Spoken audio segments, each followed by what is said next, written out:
Okay, good morning friends. My nursing એકેડમીના આ online digital પ્લેટફોર્મની અંદર તમારું ફરીથી સ્વાગત છે. હું ઋત્વી પટેલ, તમારી ન્યુરો ગાઈડ. આજના લેક્ચરમાં આપણે સાયકેટ્રિકના બહુ સરસ ડિસઓર્ડર જે છે એ ભણવાનું શરૂ કરશું, બરાબર? Okay, so come to the topic. Okay, તો આજના લેક્ચરમાં આપણે બહુ જ સરસ ઇન્ટરેસ્ટિંગ સાયકેટ્રિક ડિસઓર્ડરથી શરૂઆત કરશું, દેટ ઇઝ ડિમેન્શિયા, બરાબર? વોટ ઇઝ ડિમેન્શિયા, ડિમેન્શિયાના કોઝિસ શું છે, ડિમેન્શિયાની ઇટિયોલોજી, એના ક્લિનિકલ મેનિફેસ્ટેશન્સ, એની ટ્રીટમેન્ટ, એના સ્ટેજીસ, અને at the end of the lecture આપણે ઘણા બધા નંબર ઓફ MCQs જે આ પર્ટિક્યુલર ડિઝીઝમાંથી પૂછાઈ શકે એ આપણે ડિસ્કસ કરીશું, બરાબર? So let's start with the dementia. Okay, so firstly, what is dementia? So dementia is an acquired global impairment. Acquired means કે જે વસ્તુ તમે આફ્ટર બર્થ કોઈના કોઈ રિઝનેબલ ફેક્ટરના લીધે એડપ્ટ થાય એને કહેવાય અક્વાયર્ડ, બરાબર? ગ્લોબલ મતલબ કે એક કરતાં વધારે અથવા તો મોટી માત્રામાં. ઇમ્પેરમેન્ટ of intellect, memory, personality, but without ઇમ્પેરમેન્ટ of consciousness. હવે સાયકેટ્રિક ડિસઓર્ડર્સ જે છે એ બેઝિકલી રિલાય કરે છે એ કોન્શિયસનેસ ઉપર. ઘણા બધા ડિસઓર્ડર એવા હોય કે જેની અંદર કોન્શિયસનેસ ઇમ્પેર થાય છે, ઘણા બધા એવા છે કે જેની અંદર નથી થતી. આ બેઝ ઉપર તમને કોમ્પિટિટિવ એક્ઝામ્સની અંદર એક ટ્રિકી ક્વેશ્ચન પૂછાઈ શકે કે ભાઈ આ કેરેક્ટરિસ્ટિકવાળું જે તે પર્સન છે એની અંદર કોન્શિયસનેસનું ઇમ્પેરમેન્ટ જોવા મળે છે, તો 4 ડિસઓર્ડરના તમને ઓપ્શન આપવામાં આવે કે આમાંથી એક કયું હોઈ શકે. ધેટ ટાઈમ તમારે વસ્તુ યાદ રાખવાની છે કે કયા ડિસઓર્ડરની અંદર પર્ટિક્યુલરલી કોન્શિયસનેસ ઇમ્પેરમેન્ટ થાય છે અને કયાની અંદર નથી થતું, બરાબર? તો વાત આપણે ડિમેન્શિયાની કરીએ તો ડિમેન્શિયા શું છે તો કે એક અક્વાયર્ડ ગ્લોબલ ઇમ્પેરમેન્ટ ઇન વોટ, તો કે તમારી ઇન્ટેલેક્ચ્યુઅલ મેમરી અને personality, but without ઇમ્પેરમેન્ટ in consciousness, બરાબર? Now according to ICD-11, dementia is characterized by the presence of marked impairment in 2 or more cognitive domains. Here we are talking 2 or more, બે અથવા તો બે કરતાં વધારે જ્યારે તમારા કોગ્નિટિવ ડોમેન્સ જે છે એમાં ઇમ્પેરમેન્ટ જોવા મળે તો એને કહેવાય, એ છે કેરેક્ટરિસ્ટિક છે ડિમેન્શિયા પ્રેઝન્ટ હોવાની. ના what is cognition, what is cognitive domains? તો બરાબર, તો આપણી કોગ્નિટિવ ડોમેન્સ એટલે શું? તો કે તમારી થિંકિંગ છે, મેમરી છે, પર્સનાલિટી છે, પરસેપ્શન છે, ઇન્ટેલેક્ટ છે, આ બધી વસ્તુને શું કહેવાય? Cognitive abilities. કોગ્નિટિવ એબિલિટીઝની ઉપર ડિટેલ્ડ વિડીયો આપણે આ પહેલાં બી ઇન્ટ્રોડક્શન ટુ સાયકેટ્રીની અંદર મૂકેલો છે, તમે જોઈ શકો છો, બરાબર? નાવ વોટ ઇઝ 2 ઓર મોર, જ્યારે કોઈ પણ પર્સનની કોગ્નિટિવ એબિલિટીઝની અંદર બે કરતાં વધારે કોગ્નિટિવ એબિલિટી ઇમ્પેર થયેલી જોવા મળે તો that is one of the characteristic કે જે તે પર્સનને ડિમેન્શિયા પ્રેઝન્ટ છે. હવે વાત કરીએ આપણે ICD-11ની. તો સૌથી પહેલાં તો ટેલ મી વોટ ઇઝ ICD? તમને બધાને ખબર હશે ICD મતલબ કે international classification of disease. International classification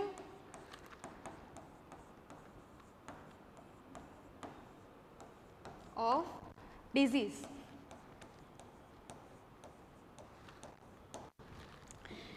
American psychiatric association દ્વારા એક ક્લાસિફિકેશન જેની અંદર જેટલા બી નંબર ઓફ સાયકેટ્રિક ડિસઓર્ડર અત્યારે હાલમાં નોન છે એનું એક ક્લાસિફિકેશન આપવામાં આવેલું છે જેને આપણે કહીએ ICD.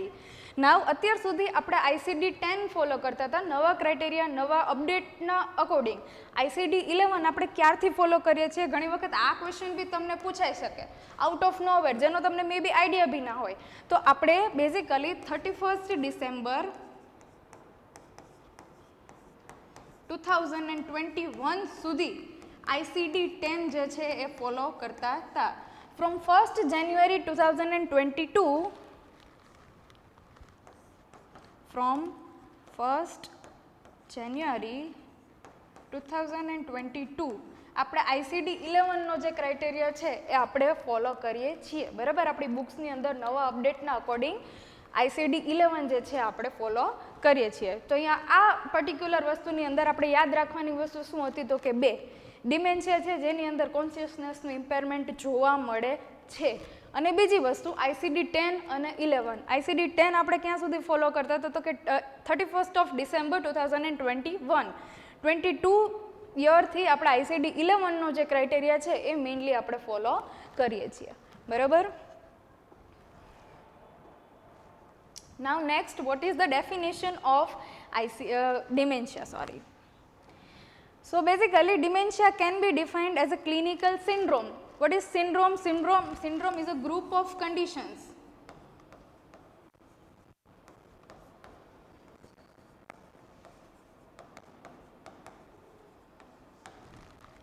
characterized by progressive decline in cognitive function. Progressive मतलब કે gradually ધીમે ધીમે તમારી cognitive abilities ના impairment ની અંદર progress જોવા મળે. Such as memory, thinking, reasoning, language and the ability to perform everyday activities. બરાબર, આ બધી શું છે તમારી cognitive abilities છે, જેમ કે think કરવું, memory, reasoning, લેંગ્વેજ અને ability to perform every day task, આ બધી શું કહેવાય તો કે આપણી કોગ્નિટિવ એબિલિટીઝ કહેવાય. હવે આ એબિલિટીઝની અંદર જ્યારે પ્રોગ્રેસિવ ડિક્લાઇન જોવા મળે તો એ વસ્તુને આપણે ડિમેન્શિયા કહી શકીએ. બરાબર, resulting from damage to the brain. Now what is damage to the brain? હવે એક વસ્તુ આપણે જોવાની છે, ડિમેન્શિયા જે વસ્તુ છે એને આપણે chronic organic disorder, brain disorder આવું કહીએ. શું કહીએ? Chronic organic brain disorder.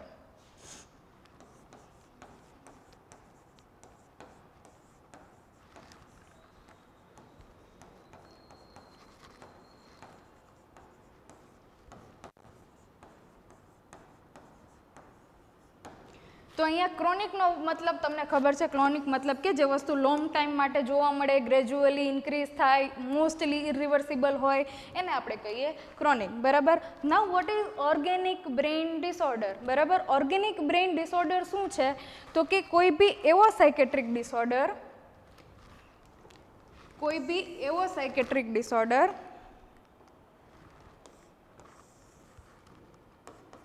કે જે caused by damage to the brain or brain structure. કોઈ પણ એવો સાયકેટ્રિક ડિસઓર્ડર જ્યારે એ તમને ફિઝિકલ ડેમેજ, તમારા બ્રેઇન અથવા તો બ્રેઇનના સ્ટ્રક્ચરને કોઈ ફિઝિકલ ડેમેજના લીધે ઇવેન્ચ્યુઅલી સાયકેટ્રિક ડિસઓર્ડર જોવા મળે તો એને આપણે એવું કહીએ ઓર્ગેનિક બ્રેઇન ડિસઓર્ડર. બરાબર, એ ફિઝિકલ ડેમેજ કોઈ બી હોઈ શકે, કોઈ ઇન્જરી હોઈ શકે, કોઈ ટ્રોમા હોઈ શકે, કોઈ નંબર ઓફ પ્રોબ્લેમ્સ છે. જ્યારે કોઈ તમને હેડ ટ્રોમા છે, કોઈ સેરેબ્રલ એક્સિડન્ટ છે, યા ફિર કોઈ ફિઝિકલ ઇન્જરી છે, કોઈ બી એવી વસ્તુ કે જેના દ્વારા તમારા બ્રેઇનના સ્ટ્રક્ચર્સ ડેમેજ થાય અને ઇવેન્ચ્યુઅલી એના ફંક્શનમાં ઇમ્પેરમેન્ટ જોવાના લીધે તમને સાયકેટ્રિક ડિસઓર્ડર થાય તો એવા ડિસઓર્ડરને આપણે ઓર્ગેનિક બ્રેઇન સિન્ડ્રોમ અથવા તો ઓર્ગેનિક બ્રેઇન ડિસઓર્ડર્સ જે છે કહીએ. બરાબર. Now come back to the where we left. Incidents. બરાબર, હવે ડિમેન્શિયા જે છે મોસ્ટલી કેટલા ઇન્સિડન્ટ્સની અંદર જોવા મળે? તો જે ડિમેન્શિયા વસ્તુ છે એ શું છે તો કે most commonly in elderly then in middle age. Dementia વસ્તુ જે છે એને તમે અલ્ઝાઇમર્સ તરીકે બી સાંભળેલી હશે. બરાબર, તો અલ્ઝાઇમર્સ આપણે ખબર છે સૌથી વધારે કેવા લોકોની અંદર જોવા મળે તો કે જે સિનિયર સિટીઝન્સ, એલ્ડરલી લોક છે અબવ 60, એની અંદર જે છે ડિમેન્શિયા સૌથી વધારે જોવા મળે. It increases with age from 0.1 in those who below 60 years of age and 15 to 20% in those who are 80 years of age. If તમારી એજ 60 કરતાં ઓછી છે તો તમારી અંદર ડિમેન્શિયા ડેવલપ થવાનો રેટ કેટલો છે? Only 0.1. But if you are more than 60, ઇફ તમારી એજ 60 કરતાં વધારે સમહાઉ નિયર ટુ 80, મતલબ કે વધારે ઓલ્ડર એજ છે તો એની અંદર ડિમેન્શિયા થવાના રેટ શું છે? 15 to 20% એવા ચાન્સીસ છે કે જે તે પર્સનને ડિમેન્શિયા જે છે એ થઈ શકે. બરાબર, તો આ વસ્તુ હતી આનો ઇન્સિડન્સ. નેક્સ્ટ છે કોઝિસ. કોઝિસની અંદર શું છે તો કે various neurodegenerative disorders and factors contribute to the development of dementia through a progressive and irreversible loss of neuron and brain function. આની અંદર આપણે સમજવાની વસ્તુ શું છે તો કે પહેલી વસ્તુ કે ન્યુરોડિજનરેટિવ ડિસઓર્ડર એટલે શું? તો ન્યુરો અને ડિજનરેટિવ આ બંનેનો મતલબ શું થાય? Neuro means related to neurons અને ડિજનરેટિવ મતલબ કે ડિજનરેશન.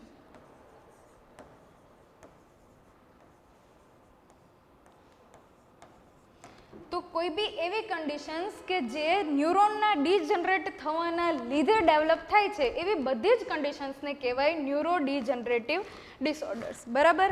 તો આની અંદર શું છે તો કે એવા number of neuro degenerative disorders છે કે જે બેઝિકલી ડિમેન્શિયા અથવા તો અલ્ઝાઇમર્સ થવા પાછળ રિસ્પોન્સિબલ છે. આપણે વન બાય વન એને ડિસ્કસ કરીએ, બરાબર. એની અંદર ફર્સ્ટ છે અલ્ઝાઇમર્સ, બરાબર. હવે મોસ્ટલી સાયકેટ્રીની અંદર આપણે આ વસ્તુને ડિમેન્શિયા એક અલગ સાયકેટ્રિક ડિસઓર્ડર તરીકે ભણીએ છીએ, પણ એમએસએનની અંદર આ વસ્તુને તમે અલ્ઝાઇમર્સ અથવા તો અલ્ઝાઇમર્સ ડિસીઝ તરીકે સેમ વસ્તુ જે છે સ્ટડી કરવામાં આવે છે, પણ આ વસ્તુની અંદર મોર કોમનલી કોગ્નિટિવ ડોમેન્સ, સાયકોલોજીકલ વસ્તુ અથવા તો સાયકેટ્રિક વધારે છે, એટલા માટે આપણે આ વસ્તુ જે છે સાયકેટ્રીની અંદર બી ઇન્ક્લુડ કરીએ છીએ, બરાબર. ફર્સ્ટ છે Alzheimer's disease. So basically Alzheimer's is a progressive neurodegenerative disorder and most common cause of dementia. Dementia થવા પાછળનો મોસ્ટ કોમન કોઝ બી છે અલ્ઝાઇમર, અને શું છે તો કે એક ન્યુરોડિજનરેટિવ ડિસઓર્ડર. ન્યુરોડિજનરેટિવ ડિસઓર્ડર મતલબ શું તો કે એવો ડિસઓર્ડર કે જે ન્યુરોન્સના ડિજનરેટ થવાના લીધે જોવા મળે છે. હવે અલ્ઝાઇમર્સ છે તો બેઝિકલી અલ્ઝાઇમર્સ અથવા તો ડિમેન્શિયા શાના લીધે થાય છે that we have to discuss now, બરાબર. Characterized by accumulation of amyloid plaque and tau tangles. Now let's talk about amyloid plaque and tau tangle. તો પહેલું છે amyloid plaques. તો amyloid plaque શું છે તો કે આપણું બ્રેઇન જે છે એ નોર્મલી એક પ્રોટીન જે છે ફોર્મ કરે છે જેને કહેવાય APP.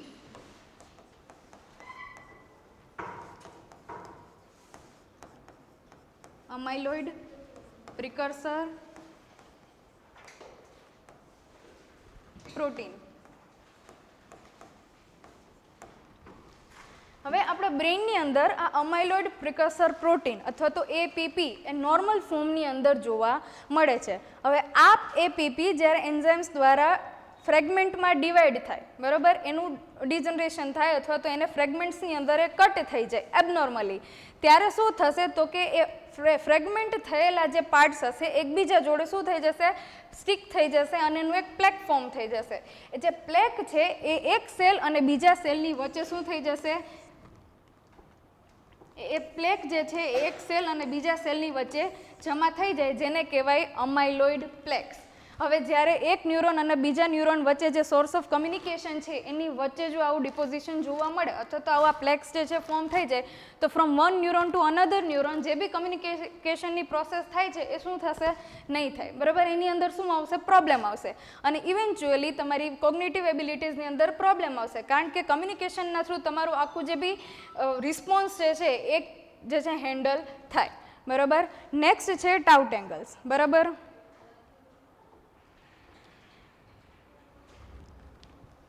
હવે જેવી રીતે APP એક પ્રોટીન છે જે આપણા બ્રેઇનની અંદર નેચરલ ફોર્મની અંદર જોવા મળે એવું જ એક પ્રોટીન છે ટાઉ પ્રોટીન, બરાબર. હવે સેમ વસ્તુ જ્યારે ટાઉ પ્રોટીન અબનોર્મલી રીતે એકબીજા ફ્રેગમેન્ટ્સની અંદર ડિવાઈડ થઈ અને ન્યુરોન્સની વચ્ચે એક ટેંગલ્સ ફોર્મ કરે, ટેંગલ્સ મતલબ કે કાઇન્ડ ઓફ ધીસ, ન્યુરોન્સની વચ્ચે એ આવી રીતે ફોર્મ કરશે તો એના લીધે શું થશે તો કે એને કહેવાય ટાઉ ટેંગલ્સ, બરાબર.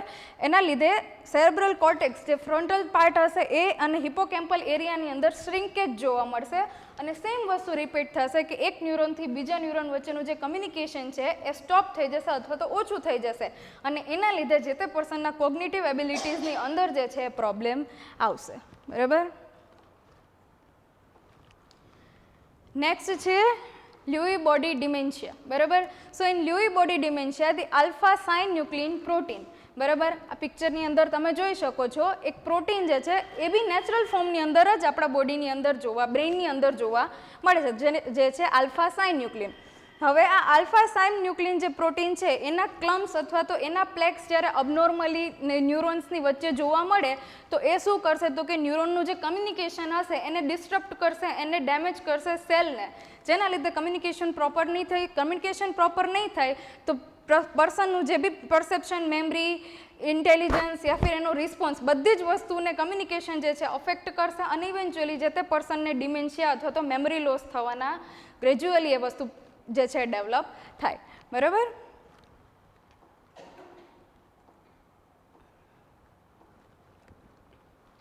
નેક્સ્ટ કોઝ છે પાર્કિન્સન, બરાબર.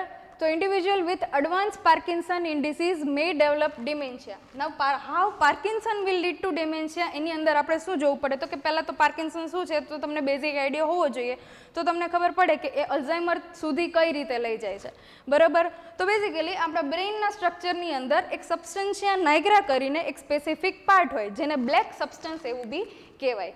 હવે આ જે સબસ્ટન્શિયા નાઇગ્રા છે એની અંદર ડોપામિનર્જિક ન્યુરોન્સ જે છે એ આવેલા હોય. આ ડોપામિનર્જિક ન્યુરોન્સનું કામ શું છે તો કે બ્રેઇનની અંદર ડોપામિનનું પ્રોડક્શન કરવાનું, અને ડોપામિન જો ઇનફ અમાઉન્ટની અંદર બ્રેઇનમાં પ્રેઝન્ટ હશે તો ડોપામિન જે છે આપણું કોર્ડિનેશન મસલ રિસ્પોન્સ અને મસલ મૂવમેન્ટ જે છે એને એના માટે રિસ્પોન્સિબલ છે. હવે આ જે સબસ્ટન્શિયા નાઇગ્રાનો પાર્ટ તમને અહીંયા બ્લેક કલરમાં દેખાય છે એ શું થશે પાર્કિન્સનની અંદર ધીમે ધીમે ધીમે કરતો ડીજનરેટ થઈ જશે અથવા તો એની અંદર પ્રોબ્લેમ આવી જશે. હવે અહીંયા તમે જુઓ છો એ જે બ્લેક સબસ્ટન્સ હતું એ જોવા મળે છે નહીં. હવે એની અંદર શું આવેલા હોય તો કે ડોપામિનર્જિક ન્યુરોન.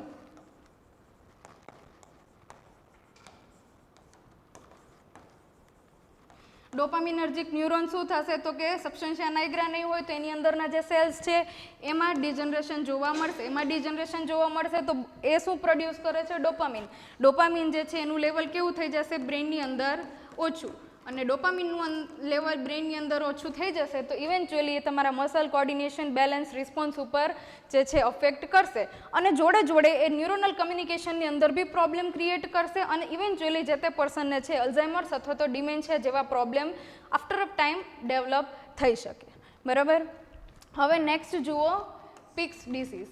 નવ પિક્સ ડિસીઝને આપણે બીજું નામ તરીકે બી ઓળખીએ, દેટ ઇઝ ફ્રન્ટોટેમ્પોરલ ડિમેન્શિયા. હવે ફ્રન્ટોટેમ્પોરલ નામ ઉપરથી આપણે ખબર પડે કે વાત બ્રેઇનના કયા રીજનની થાય છે તો કે મેઇનલી ફ્રન્ટલ અને ટેમ્પોરલ જે છે એ એરિયાની અંદર જ્યારે પ્રોબ્લેમ જોવા મળે અને અલ્ઝાઇમર્સ ડેવલપ થાય તો આપણે એને કહીએ ફ્રન્ટોટેમ્પોરલ ડિમેન્શિયા.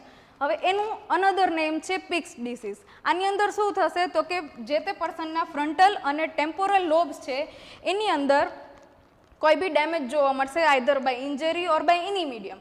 હવે જ્યારે એના ફ્રન્ટલ અને ટેમ્પોરલ લોબ્સની અંદર પ્રોબ્લેમ જોવા મળશે, ડેમેજ જોવા મળશે તો ઇવેન્ચ્યુઅલી ઇફેક્ટિવ કમ્યુનિકેશન ના થવાના લીધે એ ફ્રન્ટલ અને ટેમ્પોરલ એરિયા મેઇનલી જે વસ્તુ માટે રિસ્પોન્સિબલ છે એ વસ્તુ પ્રોપરલી નહીં થાય અને બ્રેઇનના પાર્ટની અંદર એટ્રોફી મતલબ કે શ્રિંકેજ જોવા મળશે ફ્રન્ટલ પાર્ટની અંદર, અને ઇવેન્ચ્યુઅલી લોસ ઓફ ન્યુરોનના લીધે એ પર્સનને અલ્ઝાઇમર્સ જે છે જોવા મળી શકે, બરાબર.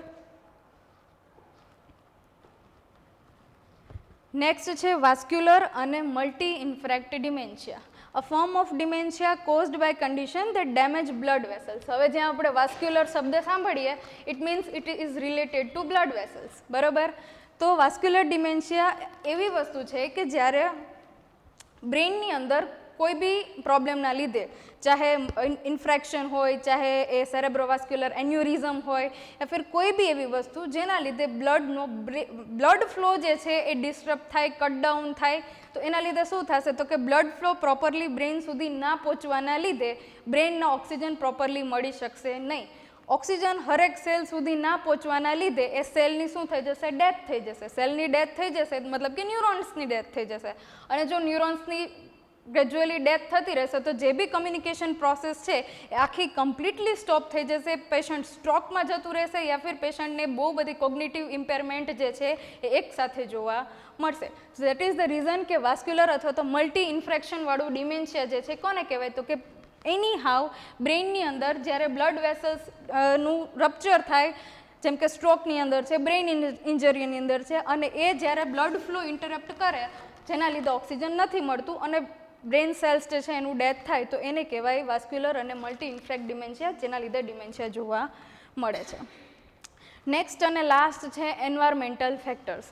Now infections such as meningitis, syphilis, metal અને toxins, excessive amount of metal ions such as zinc અને copper in the brain. વસ્તુ અહીંયા શું સમજવાની છે તો કે આપણા બ્લડમાં બ્રેઇનની અંદર એક વસ્તુ આવેલી હોય જેને કહેવાય BBB, blood brain barrier.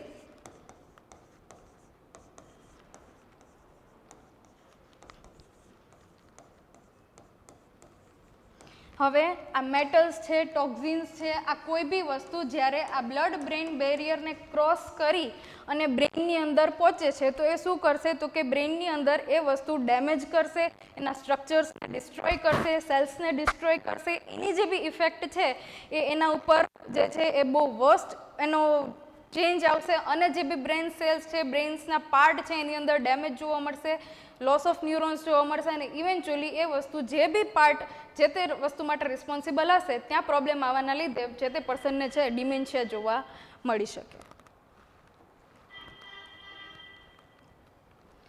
Next છે પેથોફિઝિયોલોજી ઓફ ડિમેન્શિયા અથવા તો અલ્ઝાઇમર્સ ડિમેન્શિયા.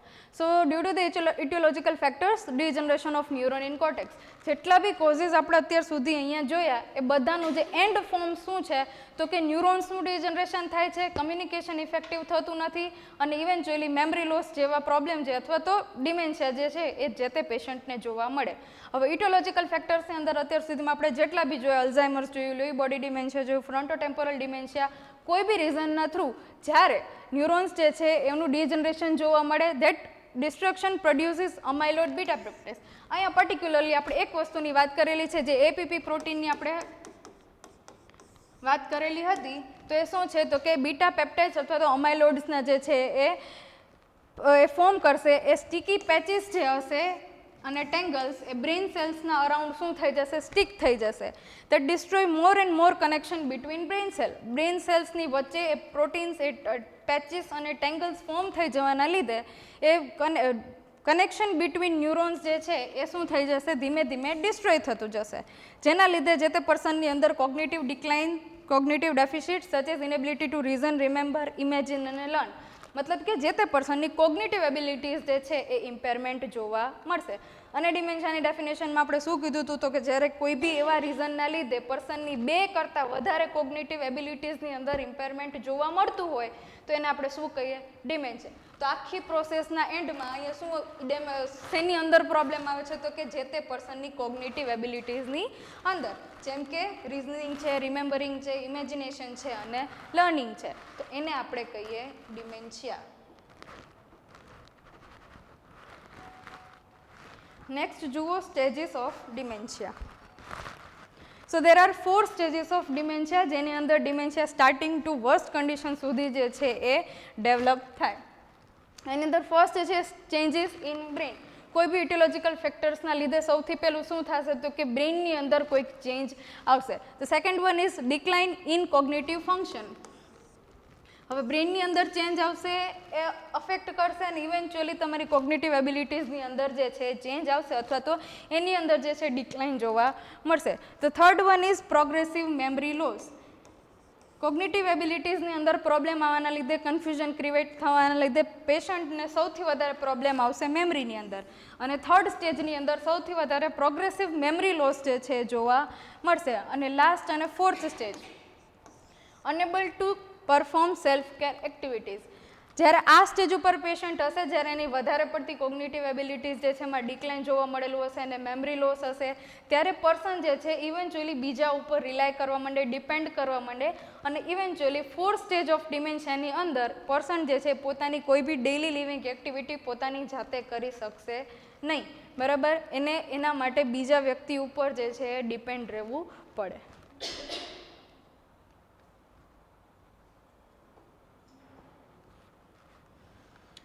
નેક્સ્ટ જુઓ વોર્નિંગ સાઇન્સ ઓફ ડિમેન્શિયા. હવે જે તે પર્સનને ડિમેન્શિયા જે છે ડેવલપ થાય છે અથવા તો પ્રોગ્રેસ થાય છે એના કયા કયા એવા સાઇન્સ છે કે જેના થ્રુ તમે એ વસ્તુનું પ્રેડિક્શન કરી શકો કે ઓકે આમનું જે બી ડિમેન્શિયા છે એ કયા સ્ટેજની અંદર છે અથવા તો એની કઈ કઈ એબિલિટીઝની અંદર એને પ્રોબ્લેમ આવે છે. બરાબર, ફર્સ્ટ છે મેમરી લોસ. ઓકે, અલ્ઝાઇમર્સની વાત કરીએ, ડિમેન્શિયાની વાત કરીએ એટલે એનું કોર ફીચર છે મેમરી લોસ.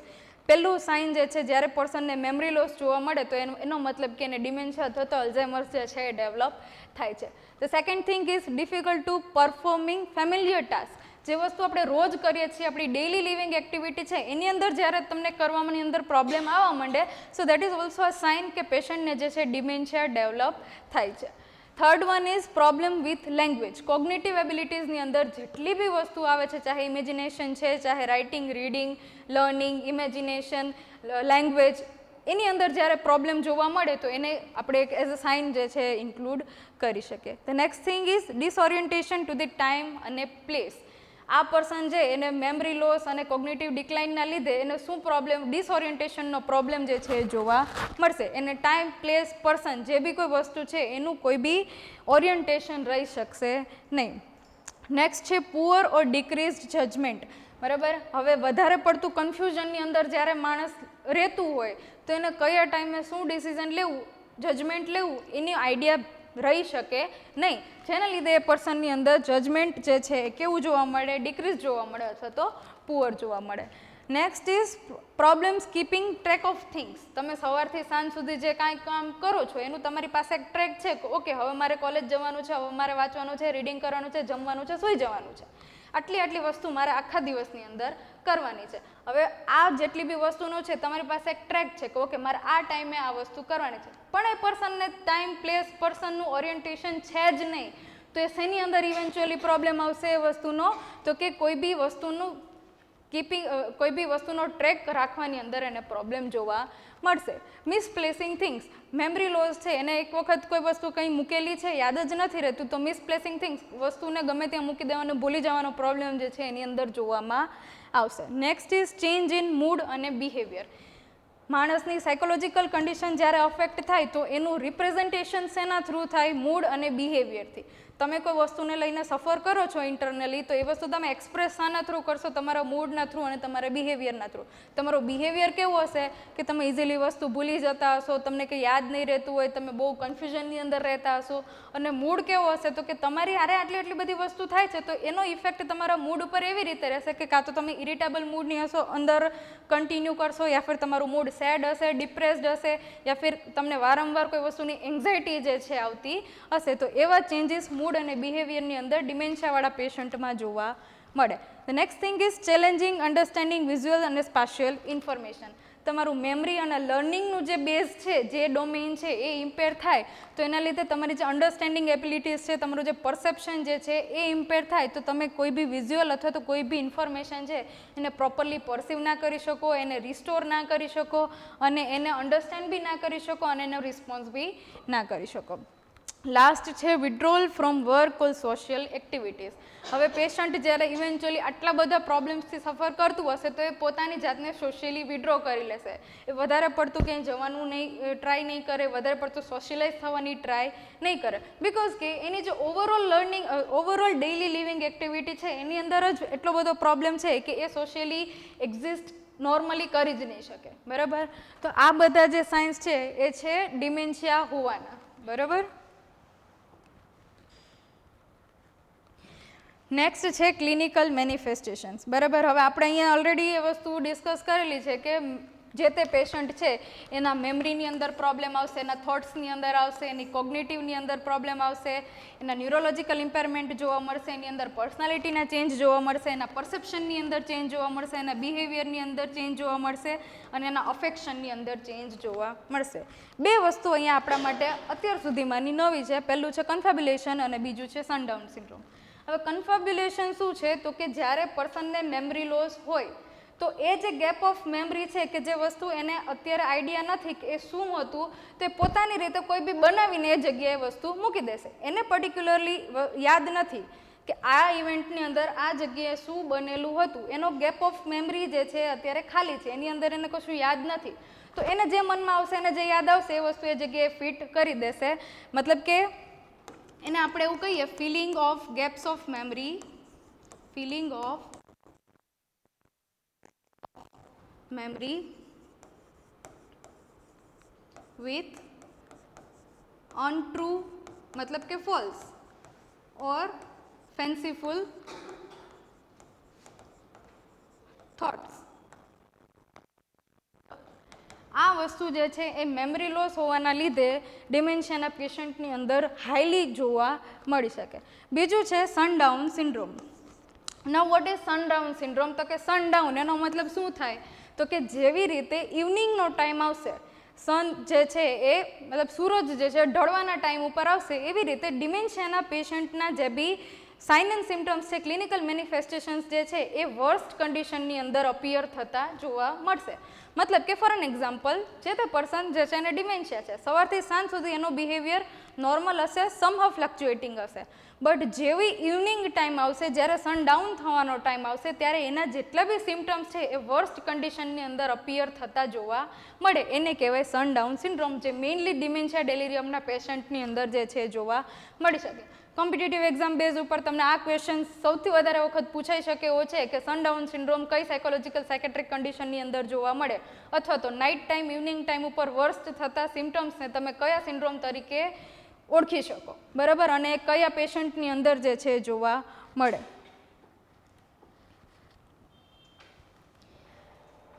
નેક્સ્ટ છે ડાયગ્નોસ્ટિક ઇવેલ્યુએશન્સ. હવે જે તે સાયકેટ્રિક કન્ડિશનને એને ડાયગ્નોઝ કરવા માટે આપણે શું શું યુઝ કરીએ, બરાબર. તો પહેલું છે કોગ્નિટિવ અને ન્યુરોલોજિકલ ટેસ્ટ. કોગ્નિટિવ ટેસ્ટ શા માટે? તો કે the thing repeated most of the time ડિમેન્શિયાની અંદર પર્સનની કોગ્નિટિવ એબિલિટીઝમાં ઇમ્પેરમેન્ટ જોવા મળે, 2 અથવા તો 2થી વધારે. તો સૌથી ઇમ્પોર્ટન્ટ ટેસ્ટ કયો છે? કોગ્નિટિવ ટેસ્ટ, બરાબર. એનો કોગ્નિટિવ અને ન્યુરોલોજિકલ ટેસ્ટ કરવામાં આવે તો જે તે સાયકેટ્રિસ્ટને ખબર પડે કે એનું કોગ્નિટિવ ડિક્લાઇન જે છે એ કેટલા લેવલમાં થયેલું છે, ક્યાં સુધી થયેલું છે, એના ઉપરથી તમે એનું સ્ટેજ ઓફ ડિમેન્શિયા જે છે એ ફાઇન્ડ આઉટ કરી શકો. નેક્સ્ટ છે functional dementia scale. Functional dementia scale બી સમહાઉ કોગ્નિટિવ એબિલિટીઝના ડાયગ્નોઝ કરવા જેવું છે. ડિમેન્શિયા સ્કેલની અંદર શું હોય તો કે જે તે પર્સનની જેટલી બી ટોટલ કોગ્નિટિવ એબિલિટીઝ છે એનું એક ઇન્ટરવ્યૂ સેશન કરવામાં આવે. પેશન્ટની એબિલિટીઝનું આપણે બાય લર્નિંગ છે તો એને કોઈ વસ્તુ કહેવામાં આવે કે તમને આ વસ્તુ યાદ રહે છે કે નહીં, લર્ન લેંગ્વેજ ઇમેજિન કરવા માટે કહેવામાં આવે, એને રીડ કરવા માટે કહેવામાં, મતલબ ઓવરઓલ તમારી ઇમેજિનેશન, તમારી લેંગ્વેજ એબિલિટીઝ, તમારું રિટર્ન પરફોર્મન્સ, આ બધી વસ્તુનો એક ઓવરઓલ સિનારીઓ ઓબ્ઝર્વેશન રિપોર્ટ જે છે તૈયાર કરવામાં આવે, જેનાથી કરીને પેશન્ટનું ડિમેન્શિયા જે છે કયા સ્ટેજની અંદર છે અથવા તો કેટલા લેવલ ઉપર છે એ વસ્તુને આપણે ડાયગ્નોઝ કરી શકીએ. The third one is CSF analysis. નાવ ડિમેન્શિયાની અંદર CSF એનાલિસિસ શું કામ કરવામાં આવે તો કે જો તમને યાદ હોય તો એન્વાયરમેન્ટલ ફેક્ટર્સની અંદર આપણે મેનિન્જાઇટિસ, સિફિલિસ એવા ઇન્ફેક્શનના લીધે જ્યારે બ્રેઇનનું સ્ટ્રક્ચર ડેમેજ થાય અને ડિમેન્શિયા થાય આવી વસ્તુ જોયેલી હતી. તો એ ઇન્ફેક્શન જે છે એને આપણે ડાયગ્નોઝ કરવા માટે આપણે શેનો યુઝ કરીએ? સેરેબ્રોસ્પાઇનલ ફ્લુઇડનો. કે બ્રેઇનની અંદર જે કંઈ બી ઇન્ફેક્શન છે તો તમને સેરેબ્રોસ્પાઇનલ ફ્લુઇડના એક્ઝામિનેશન ઉપરથી ખબર પડશે કે બ્રેઇનની અંદર કોઈ બી ઇન્ફેક્શન, બેક્ટેરિયા, વાયરસનું કંઈ બી પ્રોબ્લેમેટિક વસ્તુ છે કે નહીં. તો નેક્સ્ટ છે psychiatric evaluation. The psychiatric evaluation is same as cognitive અને ન્યુરોલોજિકલ ટેસ્ટ. સાયકેટ્રિક ઇવેલ્યુએશનની અંદર એની ઓવરઓલ એક્ઝામિનેશન કરવામાં આવે કે કોગ્નિટિવ, મોટર, સાયકોમોટર અને અફેક્ટિવ એના બધા જ ડોમેન્સ છે અત્યારે કયા લેવલ ઉપર એક્ઝિસ્ટ કરે છે. અને લાસ્ટ છે બ્લડ ટેસ્ટ. બ્લડ ટેસ્ટ શેના માટે કરવામાં આવે તો કે કોઈ બી ઇન્ફેક્શન છે, કોઈ બી મેટલ અથવા તો ટોક્સિન્સ છે બ્લડની અંદર પ્રેઝન્ટ છે કે નહીં, એક root of cause find out કરવા માટે બ્લડ ટેસ્ટ જે છે એ કરવામાં આવે છે.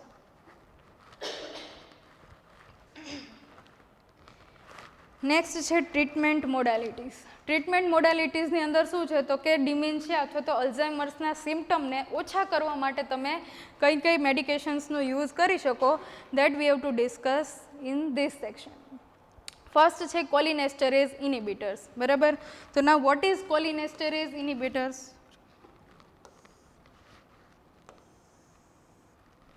It inhibits the enzyme acetylcholinesterase in central nervous system, increasing the level of acetylcholine. હવે એક વસ્તુ તમારે અહીંયા યાદ રાખવાની છે કે ડિમેન્શિયાની અંદર જે છે એસિટાઇલકોલાઇન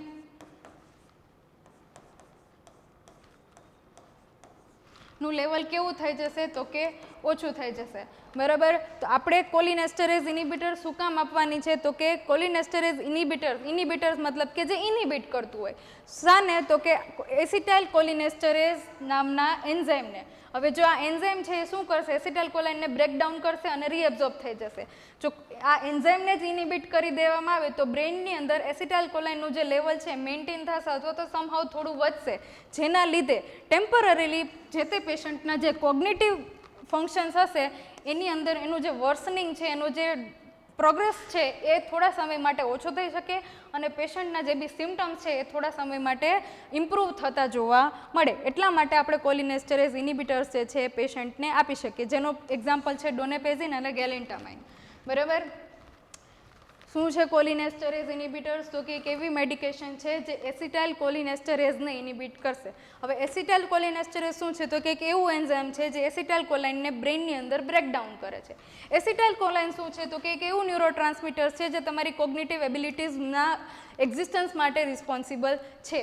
હવે જ્યારે આ એન્ઝાઇમને કટડાઉન કરી દેવામાં આવશે તો એ એસિટાઇલ કોલાઇનને બ્રેકડાઉન કરી શકશે નહીં.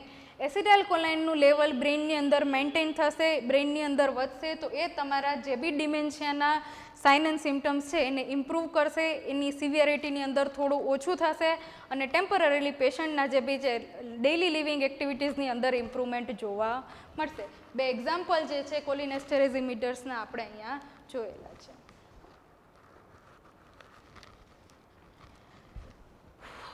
નેક્સ્ટ છે N-મિથાઇલ ડી એસ્પર્ટેટ રિસેપ્ટર એન્ટાગોનિસ્ટ. હવે આ NMDA રિસેપ્ટર એન્ટાગોનિસ્ટ શું છે? તો કે use to delay the cognitive and behavioural symptoms. એનું એક એક્ઝામ્પલ આપેલું છે મેમેન્ટાઇન. જે બી વસ્તુ આપણે કોલિનેસ્ટરેઝ ઇનિબિટર્સની જોઈ એ સેમ વસ્તુ અહીંયા NMDA કરશે. એ શું કરશે? તો કે એવા રિસેપ્ટર્સને બ્લોક કરી દેશે કે જેના લીધે કોગ્નિટિવ એબિલિટીઝની અંદર ડિક્લાઇન થતું હોય, બરાબર, જેના લીધે કોગ્નિટિવ એબિલિટીઝ અથવા તો કોગ્નિટિવ ડોમેન્સ છે એની અંદર થોડું ઘણું ઇમ્પ્રુવમેન્ટ જોવા મળી શકે. નેક્સ્ટ છે antipsychotic medication such as risperidone and haloperidol may be use to reduce verbal and physical aggressiveness and alleviate hallucinations and delusions. આ બધા સિમ્ટમ્સ જે છે શાના છે? તો કે સ્કિઝોફ્રેનિયા રિલેટેડ સાયકોટિક સિમ્ટમ્સ જે છે એ જોવા મળે છે. અને જે બી સાયકોટિક સિમ્ટમ્સ જોવા મળે એના માટે આપણે એન્ટીસાયકોટિક ડ્રગ્સનો યુઝ કરીએ છીએ. તો રાસ્પેરિડોન અને હેલોપેરિડોલ શાના માટે આપવામાં આવે? તો કે આ ઓવરઓલ કન્ડિશનના લીધે જ્યારે પેશન્ટની અંદર એજિટેશન છે, રેસ્ટલેસનેસ છે, આવા સિમ્ટમ્સ અપિયર થતા હોય તો એને ઓછા કરવા માટે, એની સિવિયરિટી ઓછી કરવા માટે એન્ટીસાયકોટિક મેડિકેશન્સ જે છે મોસ્ટલી આપવામાં આવે છે. નેક્સ્ટ છે બેન્ઝોડાઇઝેપાઇન્સ ફોર ઇન્સોમ્નિયા અને એન્ઝાઇટી. હવે જ્યારે આટલા બધા પ્રોબ્લેમ્સ જે છે પેશન્ટની અંદર જોવા મળતા હશે તો પેરેલલી અને એન્ઝાઇટી છે, ઇન્સોમ્નિયા મતલબ કે લેક ઓફ સ્લીપ, આ બધી વસ્તુ બી જોવા મળશે અને એને ક્યોર કરવા માટે આપણે બેન્ઝોડાઇઝેપાઇન્સ જે છે પેશન્ટને આપવાની રહેશે. હવે પેશન્ટને જો ડિપ્રેશનના સિમ્ટમ્સ જે છે અપિયર થાય, સ્લોનેસ છે, ડિઝીનેસ છે, સેડ મૂડ, ઇરિટેશન, તો એવા ટાઈમે આપણે એન્ટી ડિપ્રેશન્સ બી એને પ્રિસ્ક્રાઇબ કરી શકીએ. અને લાસ્ટલી જો પેશન્ટને સીઝર્સ અપિયર થતા હોય તો એવા કેસની અંદર આપણે એન્ટી કન્વર્ઝન્ટ્સ જે છે એ પેશન્ટને આપવાની રહેશે, જેનાથી એના સીઝર્સના જે બી એપિસોડ્સ છે એને આપણે કટ ડાઉન કરી શકીએ. તો સમ ટોટલ ઓફ આટલી મેડિકેશન્સ જે છે આપણે ડિમેન્શિયાના ટ્રીટમેન્ટની અંદર યુઝ કરીએ છીએ, બરાબર. નેક્સ્ટ છે nursing interventions for dementia patient. ડિમેન્શિયાનું પેશન્ટ છે તો એને તમે કયા કયા નર્સિંગ ઇન્ટરવેન્શન્સ આપી શકો? તેની અંદર ફર્સ્ટ છે મેન્ટેન ડેઇલી રૂટીન. હવે એને આપણે વોર્નિંગ સાયન્સની અંદર શું જોયેલું હતું? તો કે પર્સનને ટાઈમ, પ્લેસ, પર્સનનું ડિસઓરિયન્ટેશન થયેલું જોવા મળશે. એની ડેઇલી લિવિંગ એક્ટિવિટી એ કરી શકશે નહીં. જેટલા બી પ્રોબ્લેમ છે એનું આપણે સોલ્યુશન કરીએ, દેટ ઇઝ નર્સિંગ ઇન્ટરવેન્શન્સ. તો શું છે? તો કે એનું ડેઇલી એક રૂટીન ફિક્સ કરી દેવામાં આવે જેનાથી એનો જે પ્રોબ્લેમ હતો કે એના ડેઇલી ટાસ્કને ટ્રેક કરી શકતું નથી એ વસ્તુનું સોલ્યુશન થઈ જાય. બીજું છે enhance nutrition and body weight. એ આટલી બધી વસ્તુથી સફર કરે છે તો ઓબ્વિયસલી વસ્તુ છે કે એની અંદર લોસ ઓફ એપેટાઇટ અથવા તો ન્યુટ્રિશનલ પ્રોબ્લેમ્સ જે છે એ જોવા મળશે, તો એને મેન્ટેન કરવા માટે આપણે એને ન્યુટ્રિશન જે છે પ્રોપર આપવાનું રહેશે. Next thing is improve personal hygiene. જે તે પેશન્ટની પર્સનલ હાઇજીન ઇમ્પ્રૂવ કરવા માટેનું સજેશન્સ અથવા તો હેલ્પ જે છે એઝ અ નર્સ આપણે કરી શકીએ. Next is establish toilet habits. હવે પોતાના ડેઇલી એક્ટિવિટીની અંદર ચેન્જ આવવાના લીધે, પ્રોબ્લેમ્સ આવવાના લીધે જે તે પર્સનની જે નોર્મલ ટોયલેટ હેબિટ્સ હોય એની અંદર પ્રોબ્લેમ આવે તો આપણે જે તે પર્સનની એક ટોયલેટ હેબિટ જે છે ડેવલપ કરવાની અંદર હેલ્પ કરી શકીએ. Prevent accidents. Loss of memory અને કન્ફ્યુઝનના લીધે જે તે પર્સન જે છે વન્ડરિંગ કેરેક્ટરિસ્ટિક એની અંદર જોવા મળે, જેના લીધે એક્સિડન્ટ થવાના ચાન્સીસ છે, તો એને પ્રિવેન્ટ કરવા માટે આપણે એક્સિડન્ટ જે છે હેલ્પ કરી શકીએ. નેક્સ્ટ છે એન્શ્યોર ફ્લુઇડ મેનેજમેન્ટ. હવે જે તે પર્સનનું ન્યુટ્રિશનલ સ્ટેટસ મેન્ટેન કરવા માટે એને જેટલું બી ન્યુટ્રિશન આપી એની જોડે એને ફ્લુઇડ રિપ્લેસમેન્ટ બી આપવું જરૂરી છે. નેક્સ્ટ છે રેગ્યુલેટ મૂડ અને ઇમોશન્સ. આપણે એના મૂડ અને બિહેવિયરની અંદર જે બી ચેન્જ આવેલો છે એને શાંતિથી સાંભળી અને રિએશ્યોરન્સ આપી અને એની અંદર બેલેન્સ લાવવાની કોશિશ જે છે આપણે કરી શકીએ. Prevent from wandering. બરાબર. મેં તમને શું કીધું કે કન્ફ્યુઝન છે, મેમરી લોસ છે, એવા પેશન્ટની વન્ડરિંગ એક્ટિવિટીઝ જે છે એ પોસિબિલિટીઝ વધારે છે. તો એના એક્સિડન્ટ ના થાય અથવા તો એવી વન્ડરિંગ એક્ટિવિટી એ ના કરે એટલા માટે આપણે એને હેલ્પ કરી શકીએ. એના સ્લીપ ડિસ્ટર્બન્સીસ છે એને આપણે કામ અને રિલેક્સ એન્વાયરમેન્ટ પ્રોવાઈડ કરી અને રિડ્યુસ કરી શકીએ. અને ઇમ્પ્રૂવ ઇન્ટરપર્સનલ રિલેશનશિપ્સ, એના જે બી ઇન્ટરપર્સનલ રિલેશનશિપ્સ જે છે એકબીજા જોડેના એમાં પ્રોબ્લેમ આવેલો હોય તો એ વસ્તુને આપણે રીએશ્યોરન્સ આપી, સાયકોલોજીકલ સપોર્ટ આપી અને ઇમ્પ્રૂવ કરાવી શકીએ. બરાબર. Now let's come to the MCQ session. Okay, so before coming to the MCQ session એક વખત આપણે ક્વિક રિવિઝન આખા ડિમેન્શિયા ડિસઓર્ડરનું કરી લઈએ, જેનાથી તમને each and every quick point જે છે યાદ રહી જાય અને તમે ઇઝીલી આખો ડિસઓર્ડર છે કમ્પ્લીટલી બહુ સારી રીતે યાદ બી રાખી શકો. એમાંથી જેટલા બી નીકળતા MCQs છે, ક્વેશ્ચન્સ છે, એનો સારી રીતે આન્સર આપી શકો. બરાબર.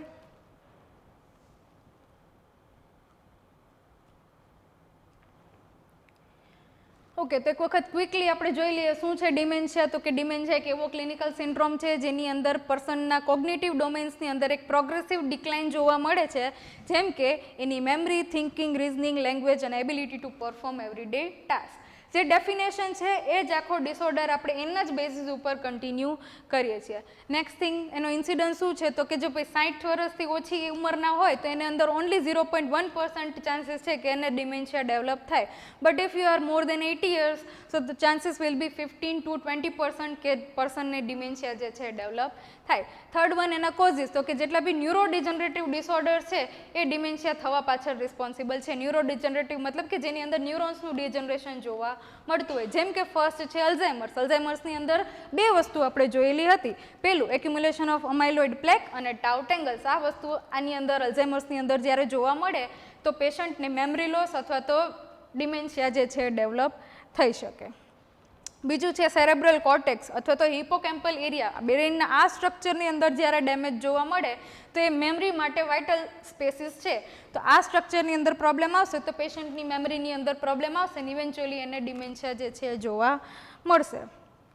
The next cause was Lewy body dementia. આની અંદર આપણે શું યાદ રાખવાનું છે તો કે આલ્ફા સાઇન ન્યુક્લિન પ્રોટીન છે એના ફોર્મ્સ અને ક્લમ્સ જે છે જ્યારે ફોર્મ થયેલા જોવા મળે ત્યારે એ ન્યુરોનલ કમ્યુનિકેશનને ડિસ્ટર્બ કરે છે, ન્યુરોન્સને ડેમેજ કરે છે. કમ્યુનિકેશન ડિસ્ટર્બ થવાના લીધે પેશન્ટને જે ડિમેન્શિયા જોવા મળે, મેમરી લોસ, કન્ફ્યુઝન અને કોગ્નિટિવ ડિક્લાઇન કેરેક્ટરિસ્ટિક્સ જે છે જોવા મળી શકે. The next cause was Parkinson અને પિક્સ ડિઝીઝ. પાર્કિન્સન આપણે જોયેલી છે કે જ્યારે સબસ્ટન્શિયા નાઇગ્રાની અંદર પ્રોબ્લેમ આવશે, ડોપામિનર્જિક ન્યુરોન્સનું પ્રોડક્શન ઘટી જશે, ડોપામિનનું પ્રોડક્શન ઘટી જશે, એના લીધે મૂવમેન્ટ, બેલેન્સ, કોર્ડિનેશનની અંદર પ્રોબ્લેમ આવશે અને ઇવેન્ચ્યુઅલી જ્યારે પાર્કિન્સન એના પ્રોગ્રેસિવ સ્ટેટની અંદર હશે તો પેરેલલી પેશન્ટને અલ્ઝાઇમર્સ, મેમરી લોસનો બી પ્રોબ્લેમ જોવા મળશે. પિક્સ ડિઝીઝનું બીજું નામ છે ફ્રન્ટો ટેમ્પોરલ ડિમેન્શિયા. એની અંદર શું થશે તો કે પેશન્ટના ફ્રન્ટલ અને ટેમ્પોરલ લોબ્સની અંદર જ્યારે સ્ટ્રક્ચરની અંદર પ્રોબ્લેમ આવે, ડેમેજ જોવા મળે, એના લીધે કમ્યુનિકેશનની અંદર ડિસ્ટર્બન્સ જોવા મળે અને ઇવેન્ચ્યુઅલી ડિમેન્શિયા જે છે એનું પ્રોગ્રેશન થાય. ધ નેક્સ્ટ વોઝ વાસ્ક્યુલર અને મલ્ટી ઇન્ફ્રેક્ટ ડિમેન્શિયા. વાસ્ક્યુલર મતલબ કે રિલેટેડ ટુ બ્લડ વેસલ્સ. જ્યારે કોઈ પણ અંડરલાઇન કન્ડિશન્સના લીધે સ્ટ્રોક છે, ઇન્જરી છે, ટ્રોમા છે, બ્રેઇનનો જે બ્લડ ફ્લો જે છે કટ ડાઉન થશે તો ઓક્સિજન પ્રોપરલી બ્રેઇનને મળી શકે નહીં. ઓક્સિજન પ્રોપરલી નહીં મળે તો બ્રેઇનનું જે ફંક્શન જે છે નોર્મલી થઈ શકશે નહીં. એની અંદર સેલ ડેથ જોવા મળશે અને ઇવેન્ચ્યુઅલી પેશન્ટના કોગ્નિટિવ એબિલિટીઝને અથવા એની મેમરીની અંદર જે છે ડિક્લાઇન જોવા મળશે. Environmental factors such as meningitis, syphilis મતલબ કે કોઈ એવું ઇન્ફેક્શન છે જેના લીધે બ્રેઇન ડેમેજ થાય છે અથવા તો કોઈ એવા મેટલ્સ અને ટોક્સિન્સનું એક્સપોઝર છે જેના લીધે બ્રેઇન સેલ્સ જે છે ડેમેજ થાય તો ઇવેન્ચ્યુઅલી એના લીધે તમને ડિમેન્શિયા જોવા મળી શકે. એની પેથોફિઝિયોલોજી જોયેલી હતી કે કોઈ પણ ઇટોલોજીકલ ફેક્ટર્સના લીધે જ્યારે ન્યુરોન્સનું ડિસ્ટ્રક્શન થાય અથવા તો એમાઇલોઇડ બીટા પેપ્ટાઇડ્સ, પ્લેક્સ અને ટેંગલ્સ જે છે જોવા મળે ત્યારે અને એના લીધે connection between one neuron to another neuron જે છે ડિસ્ટ્રોય થઈ જાય અને પેશન્ટની કોગ્નિટિવ એબિલિટીઝની અંદર ડિક્લાઇન જોવા મળી શકે. 4 સ્ટેજની અંદર આપણે ડિમેન્શિયા જે છે એને સ્ટાર્ટ અને એન્ડ થતા અથવા તો પ્રોગ્રેસ થતા જોયેલું છે. સૌથી પહેલું તો કે બ્રેઇનની અંદર કોઈ પણ કારણોસર ચેન્જીસ આવશે. બ્રેઇનની અંદર ચેન્જ આવવાના લીધે XYZ જેટલા બી ઇટિયોલોજિકલ ફેક્ટર્સ આપણે જોયા છે એના લીધે એના કોગ્નિટિવ એબિલિટીઝની અંદર પ્રોબ્લેમ આવશે. કોગ્નિટિવ એબિલિટીઝના લીધે એને પ્રોગ્રેસિવ મેમરી લોસ જોવા મળશે અને એના લીધે ફાઇનલી એ પોતાની ડેઇલી લિવિંગ એક્ટિવિટી જે છે એ પ્રોપરલી પરફોર્મ કરી શકશે નહીં. નેક્સ્ટ આપણે વોર્નિંગ સાઇન્સ જોઈએ. વોર્નિંગ સાઇન્સ મતલબ કે એવા સાઇન્સ કે જે ક્લિયરલી એવું ઇન્ડિકેટ કરી શકે છે કે જે તે પર્સનને ડિમેન્શિયા એ પ્રોગ્રેસિવ છે. એની અંદર આપણે એની મેમરીની અંદર, ડેઇલી લિવિંગ ટાસ્કની અંદર, લેંગ્વેજની અંદર, ઓરિએન્ટેશનની અંદર, જજમેન્ટની અંદર, સોશિયલ એક્ટિવિટીઝની અંદર, અન્ડરસ્ટેન્ડિંગ, લેંગ્વેજ, મૂડ, બિહેવિયર અને કીપિંગ ટ્રેક્સ ઓફ થિંગ, આ બધી વસ્તુની અંદર જ્યારે પ્રોબ્લેમ આવતો દેખાય તો that can be a warning sign કે પેશન્ટ જે છે એને ડિમેન્શિયા ડેવલપ થાય છે. ક્લિનિકલ મેનિફેસ્ટેશન્સની અંદર સેમ વસ્તુ કે એની કોગ્નિટિવ જેટલી બી એબિલિટીઝ છે એની અંદર તમને ગ્રેજ્યુઅલ ડિક્લાઇન જે છે જોવા મળી શકે. બે વસ્તુ આપણે અહીંયા નવી જોયેલી હતી, કન્ફેબ્યુલેશન અને સનડાઉન સિન્ડ્રોમ. કન્ફેબ્યુલેશન મતલબ કે મેમરીના એવા ગેપ ને જ્યારે જે તે પર્સન ફેન્સીફુલ અથવા તો અનટ્રુ વસ્તુને લઈને ગેપ જે છે ફૂલફિલ કરે તો એને કહેવાય કન્ફેબ્યુલેશન. અને સનડાઉન સિન્ડ્રોમ મતલબ કે ઇવનિંગ ટાઈમની અંદર, નાઇટ ટાઈમની અંદર જ્યારે ડિમેન્શિયાના સિમ્ટમ્સ જે છે વર્સ્ટ કન્ડિશનની અંદર અપિયર થતા જોવા મળે તો આપણે એને કહેવાય સનડાઉન સિન્ડ્રોમ. સનડાઉન ઇવનિંગ ટાઈમ, બરોબર. નેક્સ્ટ આપણે ડાયગ્નોસ્ટિક ઇવેલ્યુએશન્સની અંદર જોયેલું કોગ્નિટિવ ન્યુરોલોજિકલ ફંક્શનલ ટેસ્ટ કે જેની અંદર પેશન્ટનું ઓવરઓલ ઇવેલ્યુએશન કરવામાં આવે, એની કોગ્નિટિવ એબિલિટીઝ કેટલી છે, કેવી છે, કઈ રીતે અમે કેટલો એની અંદર ડિક્લાઇન જોવા મળે છે, કેટલી સારી રીતે કામ કરી શકે છે, કયા કયા એરિયાની અંદર પ્રોબ્લેમ આવેલો છે, એ બધી વસ્તુનું આપણે ઓબ્ઝર્વેશન કરીએ, રિપોર્ટિંગ કરીએ એને કહેવાય ડાયગ્નોસ્ટિક ઇવેલ્યુએશન. બે વસ્તુ આપણે અહીંયા CSF એનાલિસિસ અને blood test. CSF analysis because of કે જે તે ઇન્ફેક્શન જે છે લાગેલું હશે તો એની પ્રેઝન્સ આપણે એનું ડાયગ્નોસિસ આપણે CSFના થ્રુ મળી શકે. સો દેટ્સ વાય CSF એનાલિસિસ. અને બ્લડ ટેસ્ટ મતલબ કે કોઈ ટોક્ઝિન્સ અથવા તો કોઈ મેટલનું પ્રેઝન્સ તમે બ્લડમાંથી ડિટેક્ટ કરી શકો. તો દેટ ઇઝ વાય આપણે બ્લડ ટેસ્ટ અને CSF એનાલિસિસ કરવા જોઈએ. ટ્રીટમેન્ટ મોડેલિટીઝની અંદર મેઇન વસ્તુ આપણે શાના ઉપર ફોકસ કરેલો છે તો કે કોલિનેસ્ટેરેઝ ઇનિબિટર્સ. કોલિનેસ્ટેરેઝ ઇનિબિટર શું છે તો કે એક એવી મેડિકેશન છે જે એસિટાઇલ કોલિનેસ્ટેરેઝને હોલ્ડ કરશે અથવા તો બ્રેકડાઉન કરશે. આજે એસિટાઇલ કોલિનેસ્ટેરેઝ એક એવું એન્ઝાઇમ છે જે એસિટાઇલ કોલાઇનને બ્રેકડાઉન કરતું હોય. જો આનું જ બ્રેકડાઉન થઈ જશે અથવા તો એની ઉપર જ ઇનિબિટ થઈ જશે, હોલ્ડ થઈ જશે તો એસિટાઇલ કોલાઇનને બ્રેકડાઉન કરી શકશે નહીં. એસિટાઇલ કોલાઇનનું લેવલ બ્રેઇનની અંદર વધશે અને પેશન્ટની કોગ્નિટિવ ડિક્લાઇનની અંદર ઇમ્પ્રુવમેન્ટ જે છે જોવા મળશે. નેક્સ્ટ છે NMDA રિસેપ્ટર્સ. એ બી એક એવા એન્ટાગોનિસ્ટ છે કે જે મેડિકેશનની પ્રેઝન્સના લીધે પેશન્ટની કોગ્નિટિવ એબિલિટીઝનો જે ડિક્લાઇન હોય એ જે છે એની અંદર હોલ્ડ અથવા તો એ ઇમ્પ્રૂવ થતા જોવા મળી શકે. એન્ટીસાયકોટિક, બેન્ઝોડાયઝેપાઇન્સ, એન્ટીડિપ્રેસન્ટ અને એન્ટીકન્વલ્સન્ટ્સ એવી મેડિકેશન છે કે જેટલા બી જો ડિપ્રેસિવ સિમ્ટમ્સ છે યા ફિર ઇન્સોમનિયા, એન્ઝાયટી યા ફિર સીઝર્સ અથવા તો જ્યારે એગ્રેસિવનેસ, હેલ્યુશન્સ અને ડિલ્યુઝન્સ જોવા મળે તો એવા કેસની અંદર તમે આ બધી મેડિકેશન્સનો સપોર્ટ જે છે એ મેઇન મેડિકેશન્સ જોડે લઈ શકો છો. એઝ અ નર્સ આપણે શું વસ્તુ કરવી જોઈએ, જેટલી વસ્તુની અંદર પ્રોબ્લેમ છે એ વસ્તુની અંદર આપણે એને સપોર્ટ કરવો જોઈએ. Now let's come to the MCQ sessions.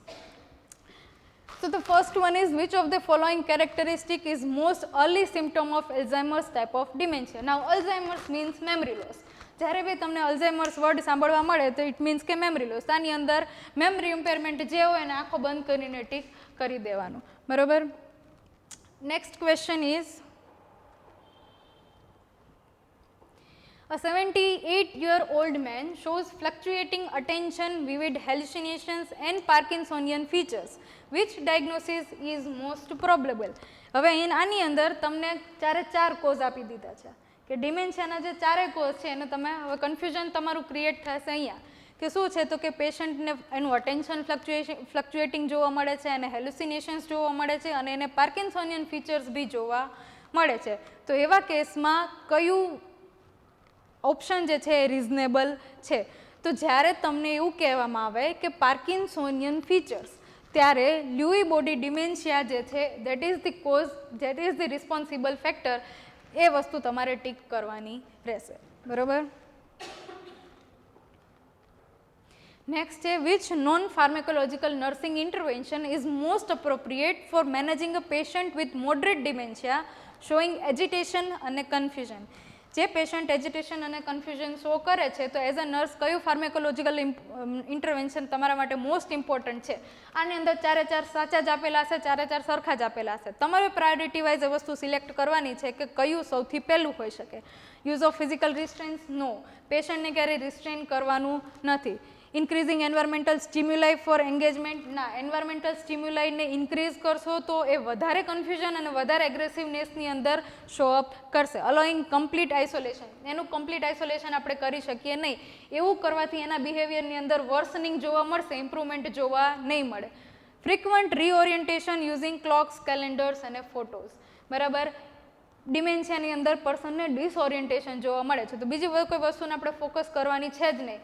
ડિસઓરિએન્ટેશન જોવા મળે છે તો બસ પેશન્ટને જે છે રીઓરિયન્ટ કરાવો, વારે વારે એને ક્લોક બતાવો કે આટલા વાગેલા છે, આજની આ તારીખ છે, આ તમારા સગાવાલા છે, કારણ કે એની અંદર મેમરી લોસ અને ડિસઓરિએન્ટેશનના જે બી પ્રોબ્લેમ્સ છે જે જોવા મળે છે.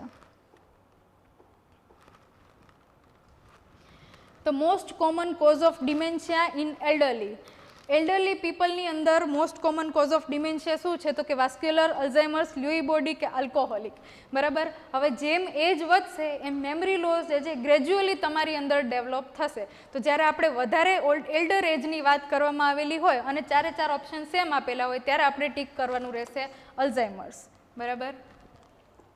બિકોઝ કે બાય ઇન્ક્રીઝિંગ એજ આ બધા ફેક્ટર્સ ચાહે રિસ્પોન્સિબલ હોય કે ના હોય, પેશન્ટની અંદર અલ્ઝાઇમર્સ જે છે એ ઇન્ક્રીઝિંગ એજની સાથે સાથે જોવા મળે છે. તો most common cause of dementia જે છે એ that is Alzheimer. The next one is which neurotransmitter is most commonly decreased in Alzheimer's. હમણાં જ આપણે જે મેડિકેશનની વાત કરેલી કોલિનેસ્ટેરેઝ ઇનિબિટર્સ, એની અંદર આપણે વારંવાર એક જ ન્યુરોટ્રાન્સમીટરની વાત કરેલી હતી, દેટ ઇઝ એસિટાઇલ કોલાઇન. એસિટાઇલ કોલાઇન જે છે બ્રેઇનમાં ડિક્રીઝ થાય છે, જેના લીધે આના જે બી સિમ્ટમ્સ જે છે એ વધારે પડતા વર્સ થતા જોવા મળે છે. તો વાત આવે જ્યારે ડિમેન્શિયા અથવા તો અલ્ઝાઇમર્સની, તો રિસ્પોન્સિબલ ન્યુરોટ્રાન્સમીટર ઇઝ એસિટાઇલ કોલાઇન, બરાબર. The next question is which protein is abnormally accumulated in Alzheimer's disease. હવે પ્રોટીનનું એક્યુમ્યુલેશન આપણે ઓલમોસ્ટ 2 કે 3 કોઝિસની અંદર જોયેલું હતું, બટ ઇન અલ્ઝાઇમર્સ આપણે વાત કરેલી છે ઓનલી અલ્ઝાઇમર્સની. તો અલ્ઝાઇમર્સની અંદર બીટા અમાઇલોઇડ જે છે એનું એક્યુમ્યુલેશન જોવા મળે, મતલબ કે જે એપીપી અમાઇલોઇડ પ્રકર્સર પ્રોટીન એ જ્યારે ફ્રેગમેન્ટ્સની અંદર ડિવાઈડ થાય તો એને બીટા અમાઇલોઇડ એવું કહેવાય, જેના લીધે તમને અલ્ઝાઇમર્સ જોવા મળે છે. તો the right answer is beta amyloid પ્રોટીનનું જ્યારે એબનોર્મલ એક્યુમ્યુલેશન થાય તેના લીધે અલ્ઝાઇમર્સ જોવા મળે છે. Sundowning in dementia refers to day time drowsiness, no, day ટાઈમની વાત જ નથી. સનડાઉન મતલબ કે evening time. Worsening confusion in the evening, sleep walking, morning hyper activity. તો આ બધી વસ્તુ કોઈ રિલેટેડ વસ્તુ છે જ નહીં. આપણે છે ઇવનિંગ, જ્યારે ઇવનિંગના ટાઈમે આના સિમ્ટમ્સ જે છે એ વર્સ થાય છે. તો the right answer is worsening of confusion in the evening. Next is Pick's disease primary involves which part of the brain. મેં તમને કીધું હતું કે પિક્સ ડિઝીઝ જે છે એનું બીજું નામ શું છે તો કે ફ્રન્ટો ટેમ્પોરલ ડિમેન્શિયા, બરાબર. તો આની અંદર આન્સર શું આવશે તો કે ફ્રન્ટલ અને ટેમ્પોરલ લોબનો લોસ જ્યારે જોવા મળે તો જે તે પર્સનને પિક્સ ડિસીઝ જે છે થયેલું હોવાની પ્રૂફ છે, બરાબર. The next question is in Alzheimer's disease neurofibrillary tangles are composed of. હવે અમાઇલોઇડ પ્રોટીનના પેક્સ અને ટાઉ ટેંગલ્સ આવો એક વર્ડ જે છે આપણે જોયેલો હતો. તો એ ટાઉ શું હતું? પ્રોટીન્સ કે જેના ટેંગલ્સ જે છે ન્યુરોન્સની વચ્ચે થઈ જતા હતા, જેના લીધે આપણે ડિમેન્શિયા જોવા મળતું હતું. So what will be the right answer? Hyperphosphorylation of tau protein.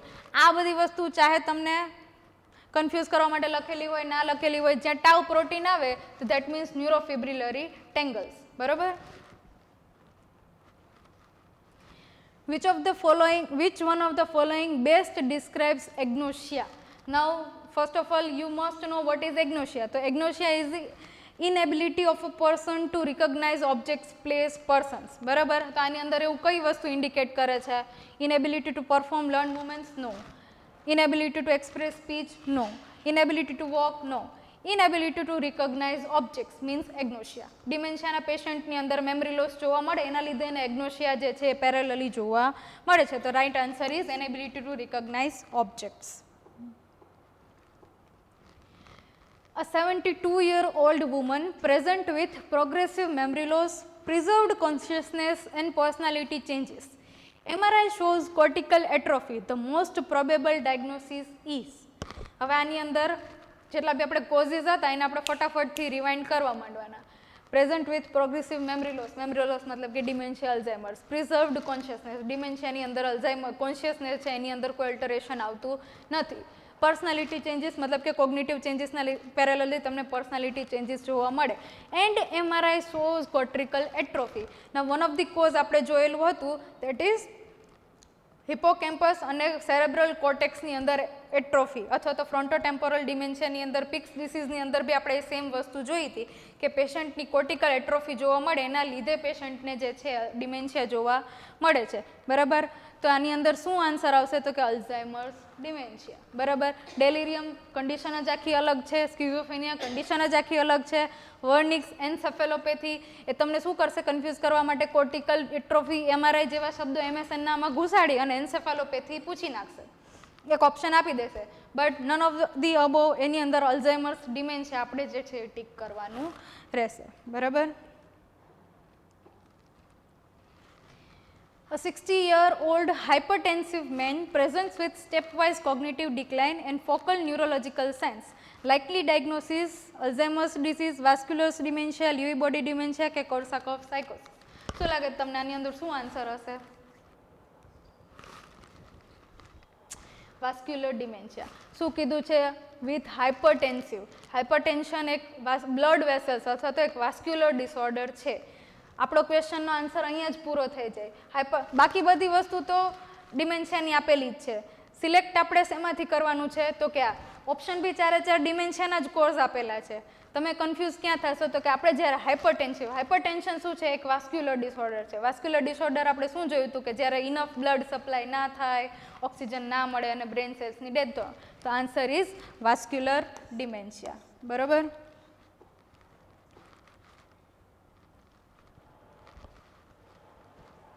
A 75-year-old woman is on a donepezil therapy.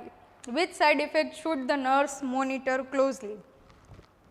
હવે ડોનેપેઝિલ થેરાપીની અંદર હોય કોલિનેસ્ટરેઝ ઇનિબિટર મેડિકેશન છે, બરાબર. આની અંદર જ્યારે પેશન્ટને આ ડ્રગ કન્ટિન્યુ કરેલી હોય તો એનો જે dry mouth, urinary retention, constipation વગેરે વગેરેની જોડે એક સિમ્ટમ્સ જે ફ્રિકવન્ટલી જોવા મળશે દેટ ઇઝ બ્રેડિકાર્ડિયા. હવે જેટલા બી સાઇડ ઇફેક્ટ્સ છે that are most common. Bradycardia બી મોસ્ટ કોમન છે, પણ હાઈલી સેન્સિટિવ જે બી ઓપ્શન હશે એના ઉપર આપણે વધારે પડતું મોનિટરિંગ અથવા તો ક્લોઝ લુકિંગ જે છે કરવું પડે. પેશન્ટનું જો લોંગ ટાઈમ માટે કોન્સ્ટિપેશન રહે તો that can not be that severe, બરાબર, એઝ કમ્પેર્ડ ટુ બ્રેડિકાર્ડિયા. જો પેશન્ટનું જે બી હાર્ટ રેટ છે એ લોંગ ટાઈમ માટે ઓછું ને ઓછું જ રહેશે that eventually affect the all over body and all over the system, બરાબર. તો બ્રેડિકાર્ડિયા જે છે એને આપણે જે છે સૌથી વધારે ક્લોઝલી મોનિટર કરવાનું રહેશે, બરાબર. A 78-year-old with Alzheimer's forget to eat and becomes malnourished. The best nursing care plan શું હોઈ શકે? તો કે અલ્ઝાઇમર્સનું પેશન્ટ છે, પ્રોપરલી જમતું નથી, એના લીધે એની અંદર માલનરિશમેન્ટ જોવા મળે છે. તો એઝ અ નર્સ તમે શું કરશો? બરાબર. Tube feeding, supervise feeding in calm surroundings, remove distraction and punish refusal and offer food only when asked. ના, જો તમે એની મરજી ઉપર જાશો તો એને જમવું જ નથી. તો આ ઓપ્શન અહીંયા ને અહીંયા આપણે ક્લિયર.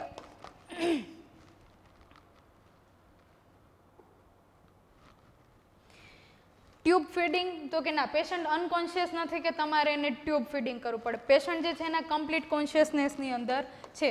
તો this and this two options are already eliminated. બે ઓપ્શન્સ છે, remove distraction and punish refusal. તો ડિસ્ટ્રેક્શન્સ તમે રિમૂવ કરી શકો છો પણ એના રિફ્યુઝલને તમે પનિશમેન્ટ આપી શકો નહીં. That can even worse their symptoms, બરાબર. તો આ જે ઓપ્શન્સ છે એ બી નીકળી જશે. વધુ શું? તો કે સુપરવાઇઝડ ફીડિંગ ઇન કામ સરાઉન્ડિંગ. એવા સરાઉન્ડિંગની અંદર એને ફીડિંગ આપો કે જ્યાં કામલી કોઈ બી એક્સટર્નલ સ્ટિમ્યુલા એને એક્ઝાસર્બેટ ના કરે અને એ ઇવેન્ચ્યુઅલી સારી રીતે એનું ન્યુટ્રિશન જે ટેક ઇટ કરી શકે.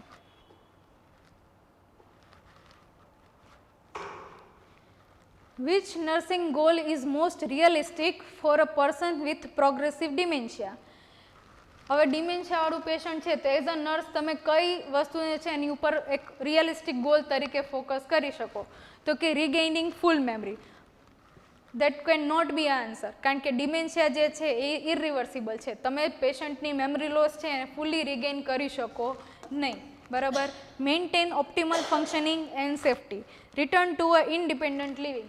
પેશન્ટની જે પ્રોગ્રેસિવ ડિસીઝ છે એ ઇરિવર્સિબલ છે, એ જ્યારે પોતાની ઇન્ડિપેન્ડન્ટ લિવિંગ જે છે હવે પછી કરી શકશે નહીં. હા, એના સિમ્ટમ્સની અંદર તમે ઇમ્પ્રુવમેન્ટ કરી શકશો, એની કન્ડિશનની અંદર તમે ઇમ્પ્રુવમેન્ટ કરી શકશો, પણ પેશન્ટ ક્યારેય કમ્પ્લીટલી ઇન્ડિપેન્ડન્ટ લિવિંગ જે છે ફરીથી કરી શકે નહીં. ક્યોર ટુ ધી ઇલનેસ, એ સેમ વસ્તુ છે કે એ ઇલનેસનો કોઈ પર્ટિક્યુલર એવો ક્યોર નથી કે પેશન્ટ એની નોર્મલ લાઈફ જે છે એ કન્ટિન્યુ કરી શકે. સો ધ મેન્ટેન ઓપ્ટિમલ ફંક્શનિંગ અને સેફ્ટી, એનું જે ઓપ્ટિમલ ફંક્શનિંગ છે એને તમે મેન્ટેન કરવાની ટ્રાય કરી શકો અને એને સેફ્ટી પર્પઝીસનું જે છે મેન્ટેન કરી શકો. તો that is the right answer.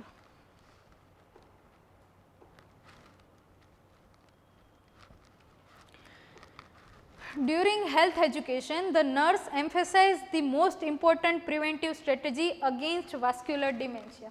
વાત થાય છે અહીંયા વાસ્ક્યુલર ડિમેન્શિયાની અંદર. તો એવી કઈ સ્ટ્રેટેજી છે જેની અંદર નર્સે સૌથી વધારે એમ્ફેસાઇઝ કરવું જોઈએ ડ્યુરિંગ હેલ્થ એજ્યુકેશન? તો પહેલું છે સ્લીપ હાઇજીન. તો વાસ્ક્યુલર ડિમેન્શિયા અને સ્લીપ હાઇજીનનો કોઈ વસ્તુને રિલેશન છે નહીં. કંટ્રોલ બ્લડ પ્રેશર અને ડાયાબિટીસ, વિટામિન સપ્લિમેન્ટ્સ અને કોગ્નિટિવ ટ્રેનિંગ. આપણે અહીંયા વાત કરીએ છીએ વાસ્ક્યુલર ડિસઓર્ડર્સની, મતલબ કે એવા ડિસઓર્ડર જે બ્લડ વેસલ્સ અથવા તો બ્લડ હારે રિલેટેડ હોય. તો આ કોઈ બી ઓપ્શન જે છે આ કેસમાં અપ્રોપ્રિએટ છે નહીં. તમે પેશન્ટને ડાયાબિટીસ અને બ્લડ પ્રેશર જે છે એ કંટ્રોલ કરવા ઉપર હેલ્થ એજ્યુકેશન જે છે આપી શકો. A dementia patient keeps repeating, I want to go home. The therapeutic response is, you can't go home, tell me about your home, stop asking the same question, your family will not come. બરાબર. હવે અહીંયા question ડિમેન્શિયાનો છે જ નહીં. Patient તમને પૂછે છે therapeutic રિલેશનશિપનો, બરાબર. તમે અહીંયા એવું કન્ફ્યુઝન ના કહી શકો કે એવા ટાઈમે હવે નર્સે શું રિસ્પોન્સ કરવો જોઈએ. વાત ડિમેન્શિયા ને ડિમેન્શિયા ભૂલી જવાનું. અહીંયા વસ્તુ શું છે તો કે એઝ અ નર્સ તમારો થેરાપ્યુટિક રિસ્પોન્સ શું હોવો જોઈએ? તો કે તમે એને એવું ના કહી શકો કે તારે ઘર નથી જવાનું. તમે એને એવું ના કહી શકો કે તું મને એકનો એક ક્વેશ્ચન ફરી ફરીને પૂછમાં. તમે એને એવું ના કહી શકો કે ભાઈ તારી ફેમિલી નથી આપણે એને રિએશ્યોરન્સ આપવાનું છે. As a nurse, as a therapeutic relationship maintain કરવાની રીતે આપણે એને શું કહેવાનું છે? અચ્છા એવું છે, ઓકે, કેવું છે તારું ઘર, તારા ઘર વિશે મને કહે. એનાથી પેશન્ટ શું થશે કે એની જે એન્ઝાયટી છે એ જ્યારે એક્સપ્રેસ કરશે એટલે ઓછી થશે અને એનું જે બી રિપીટેશન જે છે એ સ્લોલી તમે એની વાત સાંભળશો એટલે એ ધીમે ધીમે ઓછું થઈ જશે, બરાબર. A dementia patient becomes verbally aggressive during evening care. The nurse best action will be scold the patient. Patient ખીજાવાનું છે નહીં. આપણે પેશન્ટને એનાથી એની કન્ડિશન, એના સિમ્ટમ્સ શું થઈ જાય? વર્સ થઈ જાય. Stop care temporary and approach calmly later. Use physical restraints. આપણે પેશન્ટને ફિઝિકલ રિસ્ટ્રેન કરવાનું નથી. Increase stimulation. ઓલરેડી જે વસ્તુથી એ હેરાન થાય છે એને તમે ઇન્ક્રીઝ કરી શકો નહીં, બરાબર. તો આપણે શું છે તો કે એ ટેમ્પરરીલી તમે જે કેર બી એને પ્રોવાઈડ કરો છો એને સ્ટોપ કરી દો. કંઈ વાંધો નહીં. થોડી વાર પછી પેશન્ટ શાંત થઈ જાય ત્યારે એને ફરીથી અપ્રોચ કરી અને તમારું જે બી પ્રોસિજર, જે બી કેર જે છે એને તમે કન્ટિન્યુ કરી શકો. Which of the following statement is about Alzheimer's disease is true? આમાંથી કયું એવું સ્ટેટમેન્ટ છે કે જે અલ્ઝાઇમર્સ માટે બેસ્ટ અને સાચું છે? It is reversible with cholinesterase inhibitors. Cholinesterase inhibitors આપીએ છીએ પણ એ રિવર્સિબલ છે કે નહીં? It presents with acute onset, it shows progression, irreversible decline અને it mainly affects the brain stem. હવે તમે એને કોલિનેસ્ટરેઝ ઇનિબિટર્સથી ટ્રીટ જરૂર કરી શકો પણ એની અંદર એ રિવર્સિબલ છે નહીં, બરાબર. આ વસ્તુ તમે એને કન્ફ્યુઝ કરી શકે. તમને એવું યાદ હોય કે કોલિનેસ્ટરેઝ ઇનિબિટર્સ આપણે આપવાની છે તો ઉતાવળમાં આવીને આપણે પહેલું જ ઓપ્શન હોય એટલે આપણે એને ટીક કરી દઈએ, પણ એવું કરવાનું નથી. અહીંયા શું છે? રિવર્સિબલ. ડિમેન્શિયા રિવર્સિબલ છે જ નહીં. સેકન્ડ છે it presents with acute onset. હા, એક્યુટ ઓનસેટ નથી, આ ગ્રેજ્યુઅલી પ્રોગ્રેસિવ અને ક્રોનિક ડિસીઝ છે, તો that's why this option will be also wrong. It shows progressive irreversible decline. Dementia જે છે પ્રોગ્રેસિવ છે અને એમાં irreversible decline in cognitive functions જે છે જોવા મળે છે. બરાબર, રાઈટ ઓપ્શન આવી ગયો એટલે આપણે હવે નીચે બ્રેન સ્ટેમ વગેરેને કોઈ જોવાની જરૂર જ નથી. A client with moderate Alzheimer's disease frequently wonders the most appropriate nursing intervention is. હવે જે અલ્ઝાઇમર્સનું પેશન્ટ છે બહુ ફ્રિકવન્ટલી વન્ડરિંગ એક્ટિવિટી કરે છે અથવા તો બહાર જતું રહે છે, તો તમે એના માટે શું કરી શકો? તો કે ફર્સ્ટ છે રિસ્ટ્રેઇન ધ ક્લાયન્ટ. રિસ્ટ્રેઇન કરવાનું નથી, જ્યાં બી રિસ્ટ્રેઇનનો ઓપ્શન આવે that is wrong. Allow free wandering for exercise. હવે પેશન્ટ ઓલરેડી વન્ડર થાય છે તો તમે એને ફ્રી વન્ડરિંગ કરીને એની કન્ડિશનને વર્સ્ટ કરી શકો નહીં. Provide safe structured environment. Okay, એને બહાર જવું જ છે, એને બહારની હવા લેવી જ છે, તો તમે એને એક સેફ અને સ્ટ્રક્ચર્ડ એન્વાયરમેન્ટ પ્રોવાઈડ કરી શકો કે ભાઈ આટલાની અંદર તમે બેસો, લખો, વાંચો, ચાલો, જે બી કરો, પણ આ સેફ એરિયાની અંદર એક સેફ એન્વાયરમેન્ટ આપણે એને પ્રોવાઈડ કરવાનું કે આની અંદર કરો, જેથી એક્સિડન્ટ્સ, ઇન્જરી અને એના ઇન્સિડન્ટ્સ જે છે ના બને. બરાબર, thank you. Okay, so this all are the MCQs. I hope કે તમને આટલા MCQsની અંદર આ ડિમેન્શિયા કન્ડિશન્સ હવે નહીં ભૂલાય. બરાબર, આ કન્ડિશનની અંદર બેસ્ટ જે કોઝિસ હતા, જે બી રીઝન્સ હતા, જે બી ફેક્ટર્સ રિસ્પોન્સિબલ છે અથવા તો જેવા કન્ફ્યુઝિંગ ક્વેશ્ચન્સ અહીંયાથી નીકળી શકે છે એ આપણે બધા જ ડિસ્કસ કરી લીધા છે. આઈ હોપ તમને ડિમેન્શિયા સારી રીતે સમજાઈ ગયું હશે. આવા વધારે કન્ડિશન્સને એક્સપ્લોર કરવા માટે, એના કોમ્પિટિટિવ ક્વેશ્ચન્સને સોલ્વ કરવા માટે welcome to our channel my nursing academy તમારું હંમેશા માટે હાર્દિક સ્વાગત કરે છે. મળીએ નેક્સ્ટ લેક્ચરમાં નેક્સ્ટ ડિસઓર્ડર સાથે. Thank you.